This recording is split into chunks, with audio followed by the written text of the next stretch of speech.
So hello guys, welcome है आप लोगों का इस चैनल पे। और आज हम पदार्थ विज्ञान शुरू कर रहे हैं। पीएमएस फर्स्ट ईयर का फर्स्ट पेपर जो है वो हम स्टार्ट करेंगे आज। चैप्टर का नाम जो है वो है पदार्थ एवं आयुर्वेद निरूपण। तो सबसे पहले हम पदार्थ शब्द की जो व्युत्पत्ति है वो पढ़ेंगे। तो जो पदार्थ शब्द है वो दो शब्दों से मिलकर बना है, पद और अर्थ। पद का मतलब होता है शब्द या अक्षर, और अर्थ का मतलब होता है शब्द से ज्ञात होने वाली वस्तु या विषय।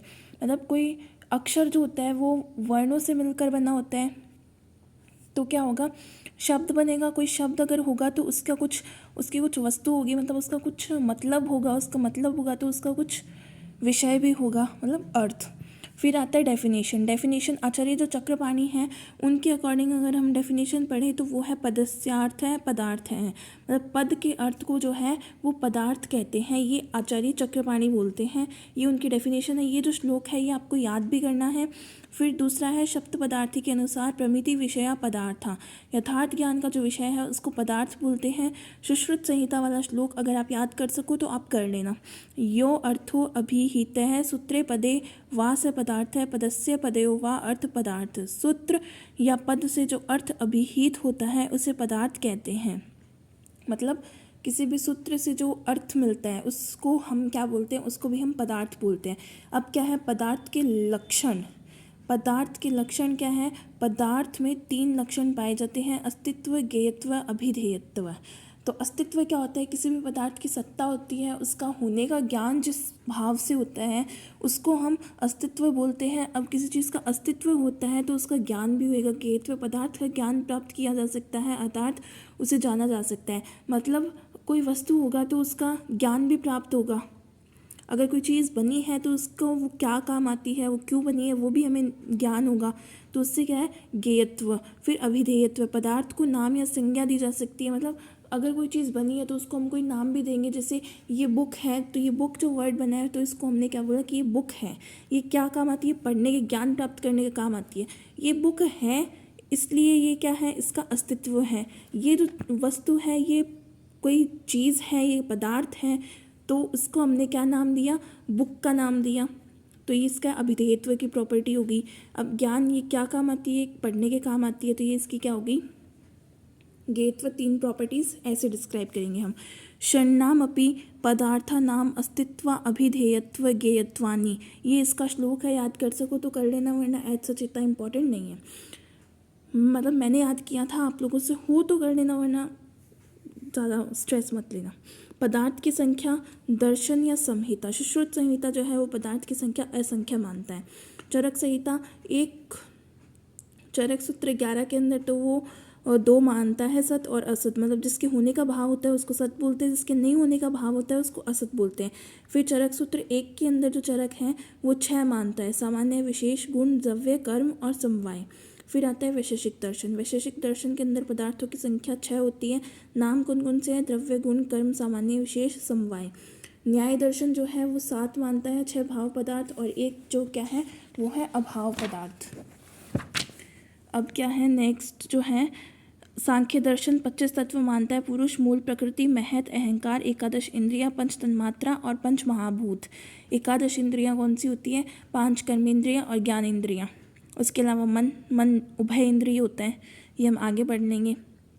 योग दर्शन में 26 तत्व उपरोक्त, ये ऊपर के जो 25 हैं वो हो जाएंगे। उसके अलावा एक ईश्वर को और मान लिया जाएगा।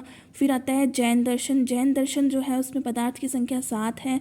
जीव, अजीव, आश्रव, बंध, संबर, निजरा, मोक्ष, अद्वैत, वेदांत, ब्रह्म। अद्वैत वेदांत जो है वो किसको मानता है, ब्रह्म को मानता है। फिर आता है आयु। आज हम जो है वो थोड़ा सा पार्ट पढ़ेंगे। आयु के लक्षण क्या होते हैं, शरीरेन्द्रिय सत्व आत्म संयोगो धारी जीवितम नित्य गश्चानुबंधस्य पर्यायरायुर उच्यते। मतलब शरीर, इंद्रिय, मन और आत्मा का जो संयोग होता है उसको आयु बोलते हैं। शरीर का इंद्रियों के साथ संयोग होगा, उसके बाद मन के साथ संयोग, और अगर आत्मा के साथ संयोग होगा तो उसको आयु कह देंगे। और आयु के पर्याय क्या हैं, धारी, जीवित, नित्य और अनुबंध। ये जो है आयु के पर्याय हैं। अब थोड़ा सा ये एक्स्ट्रा है, ये याद नहीं करना है, बस पढ़ना है। धारी का क्या मतलब होता है, धार्यति शरीरम पूतिताम गंतुम न ददातिति धारी। शरीर का धारण करने वाला, उसे सड़ने न देने वाले को धारी बोलते हैं। जीवित प्राणों को जीवित रखने वाला, नित्य नित्य ही क्षण क्षण में गतिशील होते हुए चलने वाला। अनुबंध किसको बोलते हैं? पूर्व काल के जीवन को उत्तर काल के जीवन से शरीर आदि संयोग में बांधे रखना, मतलब पीछे और आगे को जो यूनिट कंबाइन करती है उसको हम क्या बोलते हैं? अनुबंध बोलते हैं। फिर आता है आयुर्वेद। आयुर्वेद के लक्षण चरक संहिता के अकॉर्डिंग क्या आते हैं? हिता हितम सुखम दुखम आयुस्तस्य हिता अहितम मानम चतच यत्रोक्तम आयुर्वेद स उच्यते। चरक सूत्र 1 के 41, चरक सूत्र फर्स्ट का 41 श्लोक है। तो इसमें इसकी हिंदी क्या दे रखी है? जिसमें हित आयु, अहित आयु, सुख आयु, दुख आयु, इन 4 प्रकार की आयु के लिए जो चीज़ अच्छी होती है मतलब पथ्य होती है, और जो चीज़ अच्छी नहीं होती अहित होती है, अपथ्य होती है। इस प्रकार की आयु का जो मान होता है उसको हम क्या बोलते हैं? इस प्रकार की आयु का मान जो शास्त्र में बताया गया होता है उसको हम आयुर्वेद बोलते हैं। अब ये छोटा सा है कि हित आयु कौन सी होती है, अहित आयु कौन सी होती है। तो क्या है? जो मनुष्य प्राणी मात्र का हित करता हो, दूसरे की धन की इच्छा नहीं करता हो, जो प्राणी दूसरे की धन की क्या है? इच्छा न रखता हो, सत्यवादी हो, शांति प्रधान हो, विचार पूर्वक कार्य करने वाला हो, सावधानी पूर्वक धर्म अर्थ काम का पालन करना हो, क्रोध रोग राग ईर्ष्या मद शराब नहीं पीता हो, अभिमानजन्य वेगों को धारण करने वाला हो, मतलब अगर किसी के अंदर ज़्यादा अभिमान है तो भी वो उसको अपने अंदर रख लेता है, तो उसको बोलते सदा अनेक प्रकार की वस्तुओं का दान करता हो, तब ज्ञान और शांति में सदा तत्पर हो, अध्यात्म विद्या का ज्ञाता हो और उसका अनुष्ठान भी करता हो, और जो भी कार्य करता हो उन सभी कार्यों को स्मरण पूर्वक इस मृत्युलोक और परलोक को ध्यान में रखकर करता हो, तो ऐसे मनुष्य की आयु को हितायु बोलते हैं। और इसकी विपरीत आयु जो होती है उसको हम अहित आयु बोल देते हैं, मतलब जो बुरे काम करता हो, जो भ्रष्टाचार करता हो, उसकी आयु कैसी होगी? अहित आयु होगी। फिर आती है सुख आयु और दुख आयु। शारीरिक और मानसिक रोगों से रहित युवा बल वीर्य यश पौरुष पराक्रम संपन्न, ज्ञान विज्ञान संपन्न, इंद्रिय एवं अर्थ संपन्न, प्रिय रुचिकर पदार्थों के सेवन करने वाला तथा यथेष्ट विचरण करने वाले व्यक्ति को आयु को सुख आयु कहते हैं। मतलब जो शारीरिक एक्सरसाइज करता हो, जिसके अंदर शारीरिक हो उसको सुख आयु बोलते हैं। किसी को कोई रोग है, कोई बुरा काम करने की वजह से उसके अंदर कुछ तकलीफ है, गिल्ट है, तो उसको हम क्या बोलते हैं?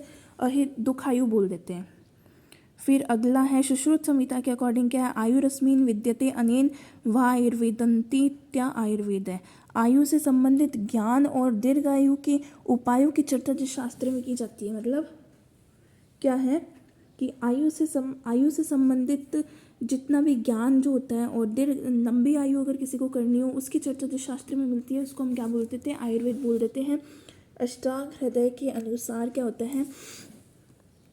आयु कामय माने धर्मार्थ सुख साधनम आयुर्वेदो उपदेशेषु विधेय परमादर।